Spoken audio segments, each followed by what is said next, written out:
Dust storms had a way of swallowing sound, but on that blistering afternoon in Rusted Spur, a single cry cut through the silence, a cry so small and trembling that even the wind seemed to pause to listen. "Please, take her instead of me." The words belonged to a girl no older than 8, barefoot, trembling, and clutching the hem of a giant cowboy's coat as though it were the last safe thing in the world. The man she clung to, Jonah Ridge, known from Utah to Kansas as the Giant, stood nearly 7 feet tall and built like the trunk of a mountain pine. But right then he felt impossibly small.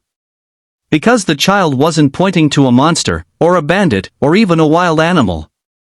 She was pointing to a woman on her knees in the dirt, with a burlap sack tied over her head. They called her the beast in the sack.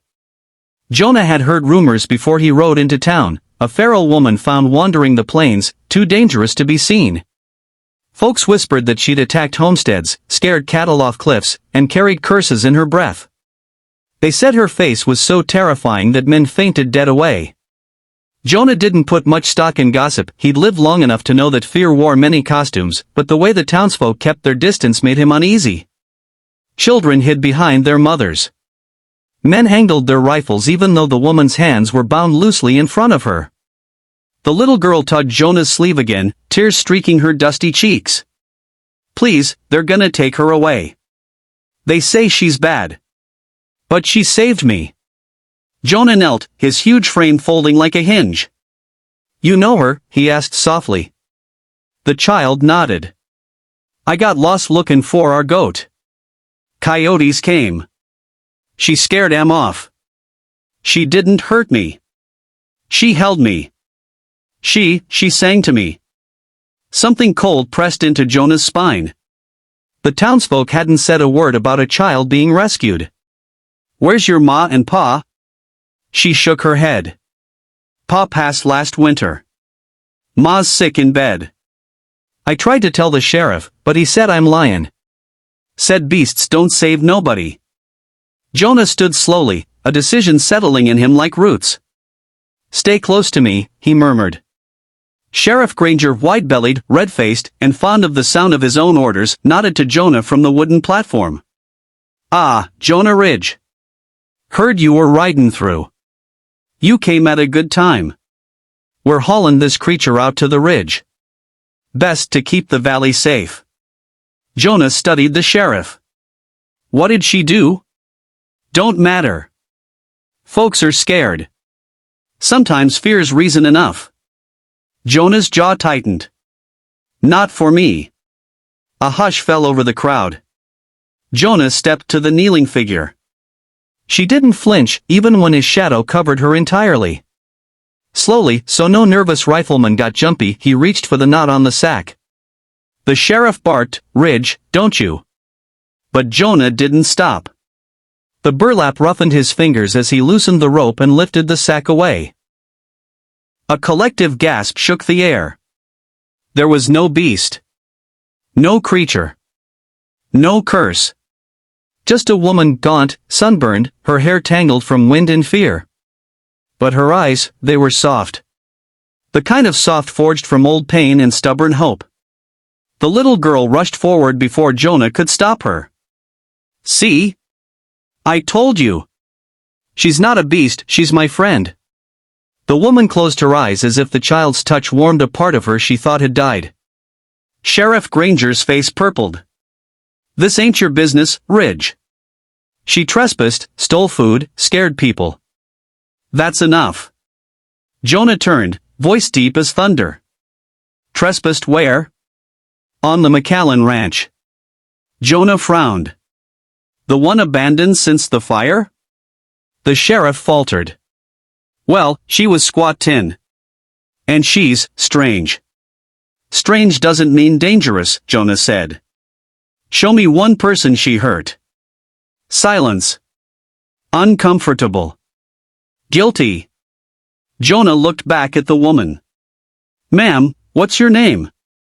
Her voice creaked out like a door unused. "Ilara. What were you doing out there?" Her eyes flickered to the crowd, then to the child who still clung to her hand. "Hiding," she whispered. "I left a cruel home. Walked for days. People chase what they don't understand. I I only ever hurt myself." Her words hung in the air like a held breath. A murmur rippled through the onlookers. Shame. Doubt. Unease. The sheriff grabbed her arm. "Enough. This town has rules, and we—" "Sheriff," Jonah said, voice low, but deadly steady. "If you're fixin' to drag someone away, you're draggin' me first." The giant cowboy stepped between Ilara and the sheriff, towering like a living wall. "You'd fight your own people for a stranger?" Granger spat. Jonah's eyes hardened. "I'd fight anyone who forgets we're human before we're scared." Unexpected as lightning, an elderly woman in the crowd spoke up. "I saw her near my fields last week. She left food, corn and beans, on my porch. I thought it was thieves. But thieves don't leave gifts." Another voice, "She tended my husband's wounds when he fell off the wagon. I thought it was angels. Guess the angel was wearing burlap." And more. Quiet stories. Unnoticed kindnesses. The sack, once a symbol of fear, now looked like a shroud hiding a truth no one cared to see. The sheriff sputtered, but the tide had turned. People stepped forward, not with weapons, but with open hands. The child squeezed Ilara's fingers. "Can she stay?" Jonah looked at the woman trembling before him. "If you want a place, Miss Ilara. I got room at my ranch. Real room. And no one ties sacks over people's heads there." Ilara covered her mouth as tears welled. No one had offered her a home since she was a girl. The sheriff threw his hands in the air. "Fine. Have it your way. But if trouble comes—" Jonah tipped his hat. "If trouble comes, it won't be from her." The townsfolk parted as Jonah lifted Ilara gently, effortless in his enormous arms, and set her on her feet. The little girl hugged them both, her relief breaking into a bright, hopeful smile that softened every hardened face around them. As they walked down the dusty street, Jonah, Ilara, and the child trailing beside them, Ilara spoke in a trembling whisper. "Why did you help me?" Jonah didn't hesitate. "Because someone ought to. Because kindness shouldn't need permission. And because sometimes the thing people fear most is the thing they need most." Ilara blinked against the sun, her voice almost too soft to hear. "I thought my life ended when they put that sack on my head." Jonah shook his head. "Looks to me like that's when your story began." And in that moment, in a fated frontier town where fear had once weighed heavier than truth, a new kind of legend was born. Not of beasts or curses, but of a gentle woman, a brave child, and a giant cowboy whose heart was big enough to change the course of all three lives.